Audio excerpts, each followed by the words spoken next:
Dans un contexte marqué par la quête de développement local et de solidarité territoriale, l'Association des communes de l'Atakora-Donga, ACAD, a tenu sa 10e Assemblée générale ordinaire ce mardi 17 mars 2026 au centre pastoral Monseigneur Nicolas Okio de Natitengu, placé sous le thème « Ensemble pour la cohésion et la résilience de nos communes dans un Bénin en pleine splendeur ». Cette rencontre d'envergure a mobilisé d'importantes autorités politico-administratives, notamment Madame le préfet de l'Atakora, les maires et leurs représentants, les secrétaires exécutifs ainsi que plusieurs conseils communaux des départements de l'Atakora et de la Donga. C'est dans une atmosphère sobre et empreinte de responsabilité que les travaux ont été officiellement lancés par le représentant du maire de Natitengu. À sa suite, le représentant des partenaires techniques et financiers, chef d'équipe de l'UGP Agora, a réaffirmé l'engagement constant des partenaires à accompagner l'ACAD dans ses actions de développement en vue de renforcer davantage les capacités des communes. Un accompagnement qui, de toute évidence, a permis au bureau exécutif sortant d'atteindre les résultats significatifs, positionnant ainsi l'ACAD comme une structure crédible et incontournable dans le pays de la gouvernance locale au Bénin.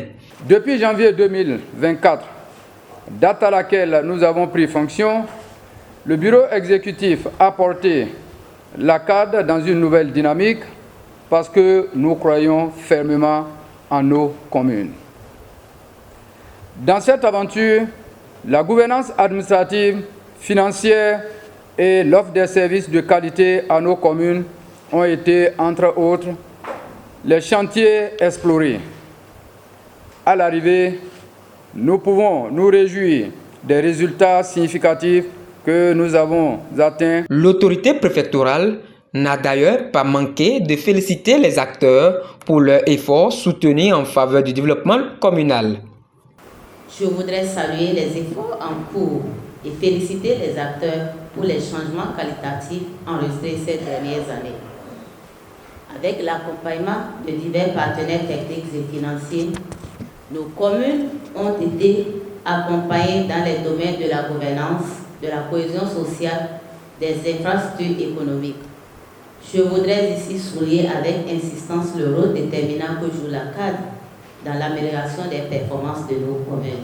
Dans cette dynamique de renforcement des actions, l'ACAD a procédé à la remise de kits aux communes et aux services de santé, témoignant ainsi de son engagement concret en faveur du bien-être des populations. Les assises ont également été marquées par la relecture des tests fondamentaux, notamment les statuts et règlements intérieurs de l'association avant l'installation du nouveau bureau exécutif. À l'issue du processus, Robert Kassa a été porté à la tête de l'ACAD. Il sera assisté de 12 maires en qualité de vice-président, avec des missions claires définies pour la conduite du mandat. Au thème de cette assemblée, le président sortant a exprimé sa satisfaction quant aux objectifs atteints malgré les nombreuses difficultés rencontrées.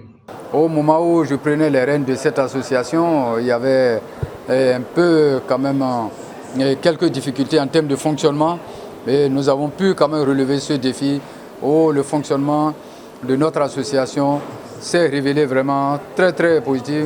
Nous avons pu quand même faire beaucoup de choses au profit de nos communes. Entre autres, nous avons actuellement pu aider les 13 communes de l'Atakora et de la Donga à pouvoir achever leur plan de développement communal, l'entendez PDC 4e génération. Quant au nouveau président, il s'est engagé à poursuivre les efforts engagés et à relever les défis en cours afin de hisser davantage l'ACAD. Les défis sont à la mesure de nos ambitions. Entre autres défis, c'est la mise en conformité. Et notre priorité immédiate sera l'adaptation de nos statuts à la loi numéro 2025-19 du 22 juillet 2025 que je vous remercie.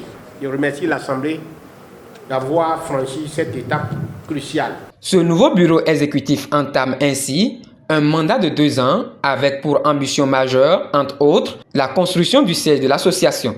Il convient de rappeler qu'en prélude à cette assemblée générale, les autorités locales et administratives se sont réunies en conseil intérimaire Par ailleurs, la coopération suisse à travers le programme Agora demeure le principal partenaire technique et financier de l'ACAD.